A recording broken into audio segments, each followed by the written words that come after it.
Did I scare you? Probably not. But you know what was scary? Halloween Horror Nights 34, baby. That's right. I just got back from Halloween Horror Nights, and as you can tell, I am fully immersed in the spooky spirit. Today, we are going to recap the entire experience. I'm going to tell you exactly how opening night went. We'll talk about the disaster that was Premium Scream Night.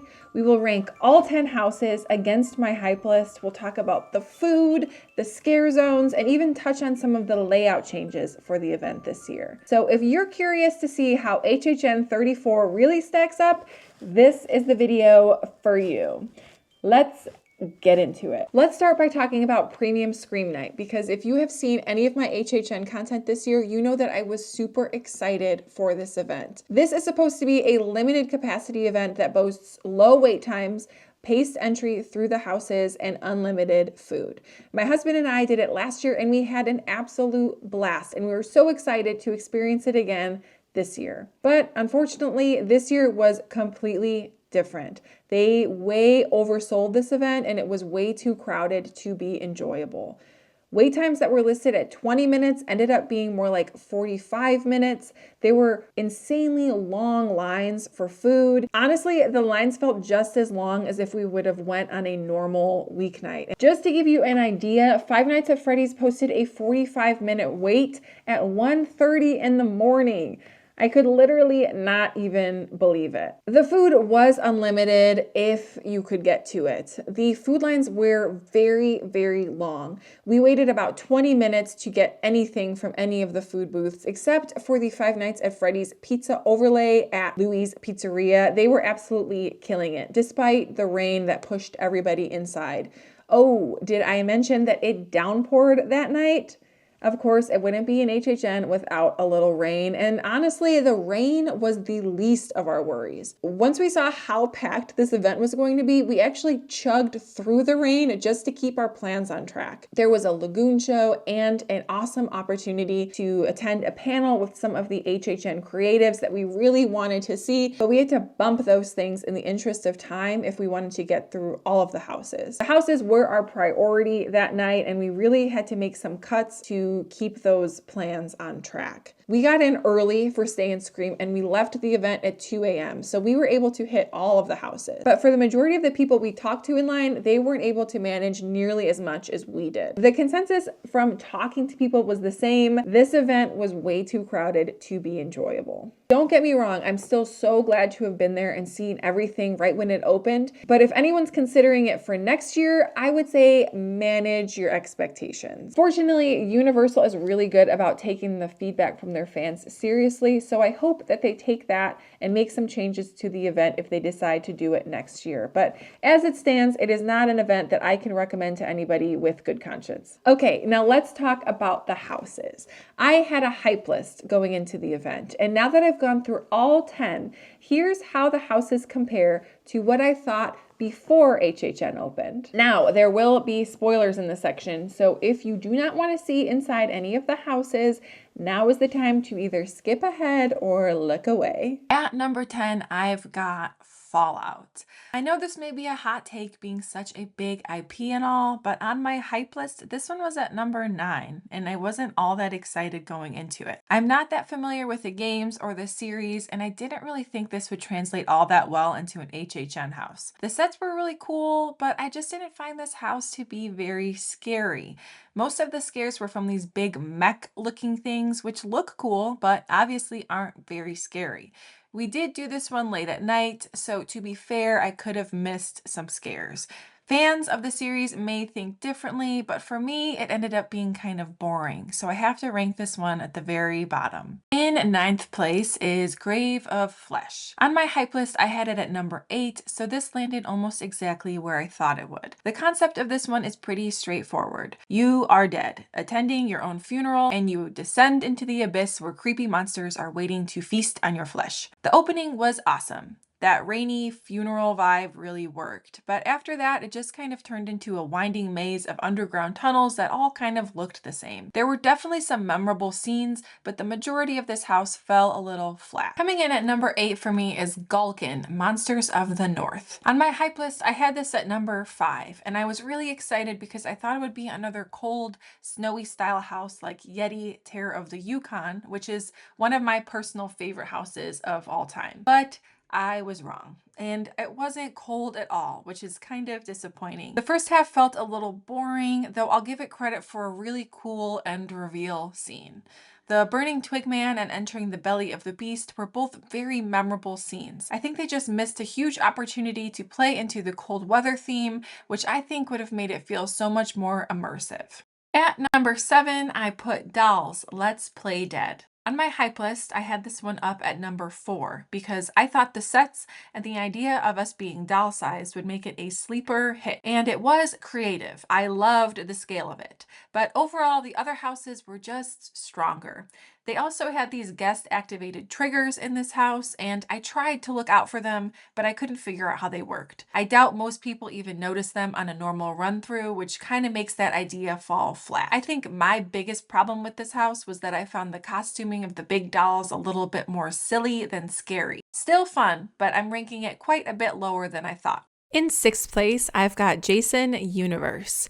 On my hype list, this one was way up at number 3 because I love a good campy slasher setting. And honestly, this one was really solid. This is absolutely the best house I have ever seen in this Fast and Furious location. The house actually takes you outside at one point, and it was raining hard before we went in and not quite dark out yet. So I think hitting this one at night would help with the flow from one part of the house to the next. There were so many different Jasons in this house. It really felt like there was one at every turn. You felt like you were being chased by him, which definitely helped the pacing of this house be one of the best of the event. There were tons of narrow hallways, and I thought it was probably the scariest house of the event. It didn't crack my top 5 simply because I just liked the 4 remaining houses better, but it was a really good time. At number 5 is Hatchet and Chain. On my hype list, this was number 2 because I love the Western vibe and Dylan Colath's design work. And this one really delivered on the atmosphere. I think it was one of the coolest facades of the whole event. And there was this simulated train scene that I had never seen before, and it was just pretty awesome. I really appreciated the use of tech and screens here to deliver that train station effect. It didn't quite blow me away the way Dead Man's Pier did, but I still loved the detail and the creativity in this one. In 4th place, I've got El Artista. This was actually number 1 on my hype list, and I really thought this was going to be the house of the year for me, and it was beautiful. The sets were stunning, just like I had hoped. But we had a walkthrough where a lot of the scares were missed, and it felt like more of an art gallery tour than a haunted house at times. I would love to see this again on a lights on tour because I think the detail deserves more attention. I didn't find the scares to be all that surprising or scary. And while I love the concept and think this house was gorgeous, it just didn't hit me as hard as I had hoped. At number 3, I've got Five Nights at Freddy's. On my hype list, I had this one all the way down at number 7 because I'm really not that into the franchise. But wow, the animatronics and sets were incredible. Basically like stepping into the movie. Even though I'm not a die-hard fan, I thought this was a really fun walkthrough, and I'm sure fans of the games and movie went absolutely nuts for this one. I didn't anticipate this one to be very scary, and it definitely wasn't. But it was really fun, and I thought the sets and animatronics made this one super impressive. Number 2 for me was Terrifier. On my hype list, this was dead last at number 10 because I'm not a fan of Art the Clown or that kind of gore for gore's sake horror. But it's almost like Art the Clown was made to do an HHN house. This one is seriously wild. It was gory, gross, and yeah, they really did pump in that poop smell. The wet path isn't as bad as I thought, and the scares really worked. It's the longest house of the event, and it felt like each room got crazier and crazier. It's not my vibe as a franchise, but as a haunted house, it was super effective. This one was a huge surprise for me. We actually ended up liking this one so much that it was one of the few that we went through twice. I think that if you're doing HHN in 2025, Terrifier is an absolute must do. And finally, in first place is WWE Horrors of the Wyatt Six. And I am shocked. On my hype list, I had this at number 6, and I was kind of cautiously optimistic. But this house absolutely blew me away. I am not a WWE fan, and I know absolutely nothing about the lore, but this house really blew me away. The theming felt like you were backstage at WWE, and there was a terrific use of media with all these Bray Wyatt clips playing throughout the house. The attention to detail was insane. Each of these characters got their time to shine, and it felt very cohesive, even for someone like me who isn't familiar at all with WWE. There was a moment where all 3 of the 6 came upon us at once, and it was so intense and memorable. You could tell this house was built with so much love and heart as a tribute to the memory of Bray Wyatt. A total surprise and easily my favorite of the year. So those are my house rankings for HHN 2025. Some of my predictions were spot on, and others like WWE and Terrifier really surprised me this year. Overall, I thought this was a really strong lineup. Honestly, one of the best in recent memory. Out of all of the HHNs I've been to, which would be 6 now, this has been my favorite in terms of overall cohesion and quality. All right, let's talk about scare zones and overall theme, because this year they nailed it. Last year felt a little disjointed, but this year everything ties back to this overall theme of the haunted conservatory, which just makes this whole event feel so cohesive and complete. The first zone you'll encounter is Origins of Horror, which really sets the tone for the whole event. You enter through the broken gates of the conservatory, flanked by 2 stone gargoyles, and are quickly greeted by various scare actors dressed up as even more gargoyles. Moving straight ahead, you'll find stone sculptures of all the major IP houses this year. These are directly tied to the tortured artist from El Artista, Sergio Navarro, and they're said to have been sculpted by him after being corrupted by terrifying visions of horrors to come. I love all the faux stonework, the creepy gates, and the switch to cool colors from the typical red lights we're used to seeing in this area. It immediately grounded the event, and it gave an eerie, unified vibe that I totally appreciated. Then, over in the New York area, we had the Mutations Toxic 20s scare zone. This one was such a fun concept. Prohibition era meets chemical spill, courtesy of BuzzCon, which is a great little throwback for HHN fans to the Bugs Eaten Alive house from 2022. Can I say that I love that they're making BuzzCon like an evil corporation that's responsible for all these disasters? Gosh, this zone was chaotic, but in the best way, with mutating 1920s flappers and 1920s wise guys all roaming around. I think the 1920s theme fits the New York area better than any scare zone I've seen in this area, and I'd love to see them lean into that even more in years to come. Everything was covered in this neon green ooze. The scare actors were up close and personal, and I really feel like they nailed this one. Next up is the Cat Lady of Crooked Lane, and this one was insane and was probably my favorite scare zone of this entire event. It's such a weird, creepy concept. An old woman who turns trick-or-treaters into cats. This one had humanoid cats roaming around, which I thought could read as cartoony when I first heard about the concept, but they actually pulled it off. The Central Park area was a perfect fit for this one. They lined the streets with lots of old school Halloween items and the remnants of the trick-or-treaters that made their way down Crooked Lane. They built an actual house at the end of the scare zone, which I have never seen before. There was this mini show every so often where this old lady would transform a kid into a cat, and it was one of those moments where the whole crowd stops to watch. It felt theatrical and very unique for Halloween Horror Nights. This goes right up at the top of my favorite scare zones of all time. And finally, Masquerade Dance with Death. This one just blew me away. The set pieces were gorgeous, the scare actors were everywhere, and it really felt like you stumbled into this bloody, vampire-filled masquerade ball.